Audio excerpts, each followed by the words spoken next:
నమస్కారం. ఒక్క నిమిషం మనం మాట్లాడుకుందాం. ఇదొక ప్రసంగంలాగానో పాఠంలాగానో అనుకోవద్దు. మనసు విప్పి మాట్లాడుకునే ఇద్దరు మనుషుల మధ్య జరిగే సంభాషణేది. రాత్రిపూట అందరూ పడుకున్నాక అంతా నిశ్శబ్దంగా ఉన్నప్పుడు, మనం ఒక్కళ్లే ఉన్నప్పుడు మనసులో కొన్ని ప్రశ్నలు మొదలవుతాయి కదా. నా కుటుంబ భవిష్యత్తు ఏంటి? నా పిల్లలకి నేను సరైన జీవితాన్నివ్వగలనా? వాళ్ల చదువులకి, వాళ్ల పెళ్ళిళ్ళకి నేను డబ్బు కూడబెట్టగలనా? ఈ అప్పుల బరువు ఎప్పుడు దిగిపోతుంది? ఇవన్నీ ఆలోచించి ఆలోచించి మెదడు అలసిపోయి ఇక నా వల్ల కాదు అనిపిస్తుంది. అప్పుడే మనసుకి ఒక మాట దొరుకుతుంది. అంతా నా తలరాత, నా చేతుల్లో ఏముందిలే.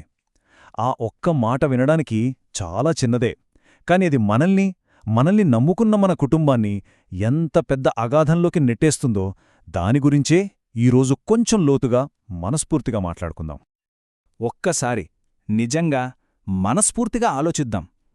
మన జీవితాన్ని ఎవరో ముందే రాసేశారట. అంటే మనం పుట్టకముందే మన కథ మొత్తం రాసిపెట్టుందట. మనం ఏ ఉద్యోగం చెయ్యాలి, ఎవరిని పెళ్లి చేసుకోవాలి, మన పిల్లలు ఎలా బతకాలి, మనం ఎన్ని కష్టాలు పడాలి, చివరికి ఎప్పుడు చనిపోవాలి అన్నీ ముందే నిర్ణయించబడి ఉంటే మరి అలాంటప్పుడు మనం రోజూ ఎందుకింతలా కష్టపడుతున్నట్టు? పొద్దున్నే నిద్రలేచి ఇంకా చీకటి ఉండగానే పనికెందుకు వెళ్తున్నాం? పిల్లల ముఖం కూడా సరిగ్గా చూడకుండా? వాళ్ల భవిష్యత్తు కోసమే కదా మనం ఇంతలా తాపత్రయపడేది. మన బిడ్డకి ఒంట్లో బాగోలేకపోతే రాత్రంతా కంటిమీద కునుకులేకుండా ఎందుకు వాళ్ల పక్కనే కూర్చుంటున్నాం? మన భార్య ఒక చిన్న కోరిక అడిగితే దాన్ని తీర్చడానికి మనం ఎందుకు అదనంగా పనిచేస్తున్నాం? మన ఈ కష్టానికి, మన ఈ చెమటకి, మన కన్నీటికి అసలు విలువే లేదా? అంతా ముందే రాసి ఉంటే ఇదంతా ఎందుకు చేస్తున్నాం? ఇది మామూలు ప్రశ్న కాదు. మన జీవితాన్ని మనం చూసే విధానానికి, మన బాధ్యతకు ఇది పునాదిలాంటిది. అసలు ఈ తలరాత అనే మాట ఎక్కడ్నుంచొచ్చింది? ఎవరైనా ఆలోకించారా? చెప్తాను వినండి. అది మన బలహీనత నుంచి పుట్టింది, మన భయం నుంచి పుట్టింది. మనం ఓడిపోయినప్పుడు మనం ఓడిపోయామని ఒప్పుకోవడానికి మనసు రాదు. నావల్లే తప్పు జరిగింది అని చెప్పడానికి అహం అడ్డొస్తుంది. అప్పుడు ఆ భారాన్ని దించేసుకోవడానికి, మన చేతకానితనాన్ని దాచిపెట్టుకోవడానికి మనమే అల్లుకున్న ఒక అద్భుతమైన అబద్ధం, అదే ఈ తలరాత. అవును, ఇదో ఒక కథ. మన ఓటమికి ఒక కారణం కావాలి కదా, మన బాధ్యత నుంచి తప్పించుకోవడానికి ఒక దారి కావాలి కదా. అందుకే మనకు మనమే చెప్పుకునే ఒక సౌకర్యవంతమైన కథ ఇది. నిజమే కదా? ఈ మాటలు వినడానికి ఎంత హాయిగా ఉంటాయో, ఎంత ఓదార్పునిస్తాయో. పిల్లలకి ఫీజు కట్టలేని పరిస్థితొచ్చినప్పుడు నా రాత ఇంతే, వాళ్లని పెద్ద చదువులు చదివించే యోగం నాకు లేదు అననుకుంటే ఆ బాధ కొంచెం తగ్గినట్టనిపిస్తుంది. ఏదైనా పని మొదలుపెట్టి నష్టపోతే నాకు అదృష్టం కలిసిరాలేదు అని చెప్పడం ఎంత సులువో కదా. మన తప్పుడు ఖర్చుల వల్ల, మన దురలవాట్ల వల్ల అప్పుల పాలైనప్పుడు నా టైం బాగాలేదు, నా గ్రహాలు బాగాలేవు అని ఎదుటివాళ్లమీద, కనిపించని వాటిమీద నెట్టేయడం చాలా చాలా తేలిక. ఎందుకో తెలుసా? నా ప్రణాళికలో లోపముంది, నా ఆలోచనలో తప్పుంది, నా దగ్గర క్రమశిక్షణ లేదు అని ఒప్పుకోవాలంటే దానికి చాలా ధైర్యం కావాలి. ఆ నిజాన్ని ఎదుర్కొనే శక్తి కావాలి. ఆ భారాన్ని మోయలేకే కనిపించని ఆ రాతమీదికి తోసేస్తాం. కాని ఒక్క విషయం గుర్తుపెట్టుకోండి, ఇలా చేయడం వల్ల మనల్ని మనం మోసం చేసుకోవడమే కాదు, మనల్ని ప్రాణం కంటే ఎక్కువగా నమ్ముకున్న మన కుటుంబాన్ని కూడా దారుణంగా మోసం చేస్తున్నాం. సరే, ఇలా అనుకోవడం వల్ల వచ్చే నష్టమేంటి? మనం చెల్లించే అసలైన మూల్యమేంటో తెలుసా? మన మెదడు ఆలోచించడం ఆపేస్తుంది. అవును, పూర్తిగా మొద్దుబారిపోతుంది. ఎలాగూ నా బతుకు ఇంతే అని దేవుడే రాసేశాడు, ఇంక నేను కొత్తగా ఆలోచించి ఏం లాభం, కొత్తగా నేర్చుకుని ఏం లాభం, కష్టపడి ఏం ఉపయోగం అనే ఒక విషపూరితమైన ఆలోచన మనల్ని ముందుకు కదలనివ్వకుండా ఒకచోట బంధించేస్తుంది. అది మన కాళ్లకి వేసిన కనపడని సంకెళ్ళు. మన లోపల ఏదైనా సాధించాలనే శక్తి ఉంటుంది, మన కుటుంబాన్ని కష్టాల్నుంచి బయటపాడేయాలనే తపన ఉంటుంది, మన పిల్లలకి ఒక ఉజ్వలమైన భవిష్యత్తివ్వాలనే ఆశ ఉంటుంది. ఆ మాట వీటన్నిటినీ చంపేస్తుంది. ఇది ఒక రకమైన మానసిక పక్షవాతం లాంటిది. శరీరం పనిచేస్తూనే ఉంటుంది, కాని మనస్సు మాత్రం చచ్చిపోయి ఉంటుంది, ఆగిపోయి ఉంటుంది. సరే, ఈ విషయాన్ని ఇంకా బాగా అర్థం చేసుకోవడానికి మీకొక చిన్న కథ చెప్తాను. ఇది కేవలం కథ కాదండి, మన చుట్టూ, మన ఊళ్లలో, మన బంధువుల్లో మనం ప్రతిరోజూ చూసే నిజం. ఒక ఊరిలో ఇద్దరు స్నేహితులుండేవాళ్లు. ఇద్దరివీ పేద కుటుంబాలే. ఇద్దరు తండ్రులు కూలీ పనులకు వెళ్లేవాళ్లే. ఇద్దరూ ఒకే ప్రభుత్వ బడిలో చదువుకున్నారు. ఒకే మాస్టార్ దగ్గర పాఠాలు నేర్చుకున్నారు. పరిస్థితులు ఇద్దరికీ ఒకేలా ఉన్నాయి. కానీ ఒక 15 ఏళ్లు గడిచాక చూస్తే ఒక స్నేహితుడు ఇంకా అదే ఊళ్ళో తండ్రులాగే కూలీ పనులకు వెళ్తూ అప్పులతో తాగుడుతో జీవితాన్ని అలాగే ఈడుస్తున్నాడు. తన పిల్లల్ని కూడా తను చదివిన అదే బడికి పంపిస్తున్నాడు. అతని జీవితంలో ఏ మార్పూ లేదు. కాని రెండో స్నేహితుడు ఒక పట్నంలో మంచి ఉద్యోగం సంపాదించుకున్నాడు. తన తల్లిదండ్రుల్ని దగ్గరుండి బాగా చూసుకుంటున్నాడు. ఒక మంచి ఇల్లు కట్టుకున్నాడు. తన పిల్లల్ని ఒక మంచి ఇంగ్లీష్ మీడియం స్కూల్లో చదివిస్తున్నాడు. ఇప్పుడు చెప్పండి, వాళ్ళిద్దరి మధ్య తేడా ఏంటి? ఆ దేవుడు ఒకరి తలరాతను బంగారంతో రాసి ఇంకొకరి తలరాతను బురదతో రాశాడా? లేదు, అస్సలు కాదు. వాళ్ళిద్దరి మధ్య తేడా వాళ్ళు తీసుకున్న ఒకే ఒక్క నిర్ణయం. మొదటివాడు తన తండ్రి కష్టాన్ని చూసి నా బతుకింతే, నా రాత ఇంతే అని అక్కడే ఆగిపోయాడు. రెండోవాడు కూడా తన తండ్రి కష్టాన్ని చూశాడు. కానివాడు నా జీవితం ఇలా ఉండకూడదు, నా పిల్లలు నాలా కష్టపడకూడదు, నేను దీన్ని మార్చాలి అని ఒక బలమైన నిర్ణయం తీసుకున్నాడు. ఆ ఒక్క నిర్ణయమే వాళ్ల జీవితాలని మార్చేసింది. అవును, తేడా తలరాతలో లేదు, తీసుకున్న నిర్ణయంలో ఉంది. చూడండి, ఒకడు పని అయిపోయాక ఖాళీ సమయాన్ని స్నేహితులతో కూర్చొని సరదాగా గడిపేశాడు. ఇంకొకడు అదే ఖాళీ సమయంలో ఒక కొత్త పని నేర్చుకోవడానికి, తనని తాను మెరుగుపరుచుకోవడానికి కేటాయించాడు. ఒకడు సంపాదించిన 100 రూపాయల్లో 90 రూపాయలు అవసరం లేని వాటికి ఖర్చుపెట్టాడు. ఇంకొకడు అదే 100 రూపాయల్లో కనీసం 50 రూపాయలైనా దాచిపెట్టాడు తన భవిష్యత్తు కోసం. ఇవి వినడానికి చాలా చిన్న చిన్న నిర్ణయాల్లా అనిపిస్తాయి. కానీ ప్రతిరోజు ప్రతి గంట వాళ్లు తీసుకున్న ఈ చిన్న చిన్న నిర్ణయాలే 15 సంవత్సరాలు గడిచేసరికి వాళ్ళిద్దరి జీవితాల మధ్య ఎవరూ దాటలేని ఒక పెద్ద అగాధాన్ని సృష్టించాయి. మన జీవితం కూడా అంతే. అది ఒక్కరోజులో మారిపోయేది కాదు. మనం ప్రతిరోజు తీసుకునే వందల కొద్ది చిన్న చిన్న నిర్ణయాల ఫలితమే మన జీవితం. ఆ నిర్ణయాలే మన భవిష్యత్తును నిర్మిస్తాయి లేదా నాశనం చేస్తాయి. సరే, ఇప్పుడు అసలైన విషయానికొద్దాం. మన జీవితాన్ని ఒక పెద్ద ఇల్లు కట్టడంతో పోల్చుకుందాం. ఈ ఇంటిని నిర్మించే ఇంజనీర్ ఎవరో తెలుసా? మనమే. మన జీవితానికి మనమే ఇంజనీర్. దీన్ని కొంచెం వివరంగా చెప్తాను. ఈ ఇంటికి పునాది మన తల్లిదండ్రులు, మనం పుట్టిన ఊరు, మన కులం వేసి ఉండొచ్చు.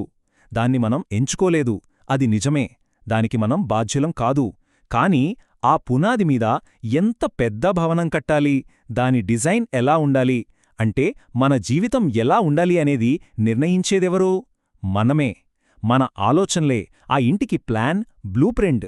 ఇక నిర్మాణం, మనం ప్రతిరోజూ చేసే పనులే ఆ ఇంటికి ఇటుకలు. మన క్రమశిక్షణే దాన్ని కలిపి ఉంచే సిమెంట్. మనం నేర్చుకునే నైపుణ్యాలే దానికి అందాన్నిచ్చే రంగులు. కొంతమంది అనొచ్చు, నా పునాదే బలహీనంగా ఉంది, నేనేం చేయను అని. కాని గుర్తుంచుకోండి, ఒక తెలివైన ఇంజనీర్ బలహీనమైన పునాది మీద కూడా సరైన పద్ధతులతో ఒక అందమైన బలమైన భవనాన్ని నిర్మించగలడు. అంతేకాదు, ఆ భవనంలో మనం ఒక్కరమే ఉండం. మన భార్య, మన పిల్లలు, మన తల్లిదండ్రులు, మనల్ని నమ్ముకున్న వాళ్లందరూ మనతో పాటే ఆ భవనంలో ఉంటారు. వాళ్ల భద్రత, వాళ్ల సంతోషం అన్నీ మనం కట్టే ఆ ఇంటిమీదే ఆధారపడి ఉంటాయి. ఇప్పుడు చెప్పండి, మనం కట్టిన ఆ ఇల్లు, ఆ జీవితమనే ఇల్లు వర్షానికి కారుతూ, గాలికి వణుకుతూ అందులో ఉన్న మన పిల్లలకి కనీస రక్షణ ఇవ్వలేకపోతే ఆ తప్పు ఎవరిది? పునాది వేసిన వాళ్లదా, లేక దాన్ని నిర్మించిన ఇంజనీరైన మనదా? జవాబు మనందరికీ తెలుసు. ఆ తప్పు మనదే, ఆ ఇంజనీర్ మనమే. ఒకవేళ మన జీవితం ఒక అద్భుతమైన భవనంలా మారితే దాని ఘనత మనదే. మన పిల్లలు మా నాన్నలా ఉండాలి అని గర్వంగా చెప్పుకుంటే ఆ కీర్తి మనదే. అలాగే ఒకవేళది నాశనమైతే, అప్పులతో బాధలతో కూలిపోతే దానికి కూడా బాధ్యత 100% మనదే. వేరొకరి మీద నెట్టడానికి వీల్లేదు. ఈ నిజాన్ని ఒప్పుకునే ధైర్యం మనకుండాలి. అక్కడి నుంచే అసలైన మార్పు మొదలవుతుంది. సరే, ఇంజనీర్ మనమే అని అర్థమైంది. మన భవనంలో లోపాలున్నాయని కూడా అర్థమైంది. మరిప్పుడు ఏం చెయ్యాలి? ఆ నిర్మాణాన్ని ఎలా సరిదిద్దాలి? ఎలా బలంగా మార్చాలి? దానికి పునాది మన ఆలోచనా విధానంలో మార్పు. మన జీవితాన్ని మార్చడానికి ముందు మన పరిస్థితులు మారక్కర్లేదు, మన ఆలోచన మారితే చాలు. ఆ మార్పు కోసం మనం ఈరోజు 3 బలమైన నిర్ణయాలు తీసుకోవాలి. మొదటిది, పూర్తి బాధ్యత తీసుకోవడం. ఈరోజు నా జీవితంలో ఏది జరిగినా, మంచి జరిగినా చెడు జరిగినా, దానికి 100% నేనే కారణమని ఒప్పుకోవడం. నా బ్యాంకులో డబ్బు లేదంటే దానికి నేనే కారణం. నా ఆరోగ్యం బాగాలేదంటే దానికి నేనే కారణం. నా కుటుంబంలో సంతోషం లేదంటే దానికి కూడా నేనే కారణం. ఈ బాధ్యతను స్వీకరించాలి. ఇక రెండోది, ప్రతిరోజు మనల్ని మనం మెరుగుపరుచుకోవడం. ఈరోజు నేను ఎలా ఉన్నానో రేపు దానికంటే 1% మెరుగ్గా ఉండాలి. ఒక మంచి తండ్రిగా, ఒక మంచి భర్తగా, ఒక మంచి మనిషిగా. దానికోసం రోజు కనీసం ఒక అరగంట అయినా సరే ఏదైనా కొత్త విషయం నేర్చుకోవడానికి, మంచి పుస్తకం చదవడానికి కేటాయించాలి. ఇక మూడోది, చాలా చాలా ముఖ్యమైనది, సాకులు చెప్పడం పూర్తిగా ఆపేయాలి. నాకు సమయం లేదు, నా దగ్గర డబ్బు లేదు, నాకెవ్వరూ సహాయం చెయ్యట్లేదు. ఈ మాటలన్నీ తలరాత అనే జబ్బుకి లక్షణాలు. ఇవి మన బలహీనతకు బంధువులు. వీటిని మన జీవితం నుంచి, మన నిఘంటువు నుంచి తరిమికొట్టాలి. చాలామంది ఆత్మవిశ్వాసమంటే నేనే గొప్ప, నాకే అన్నీ తెలుసు అనుకుంటారు. అది అహంకారం. అది కాదు నిజమైన ఆత్మవిశ్వాసం.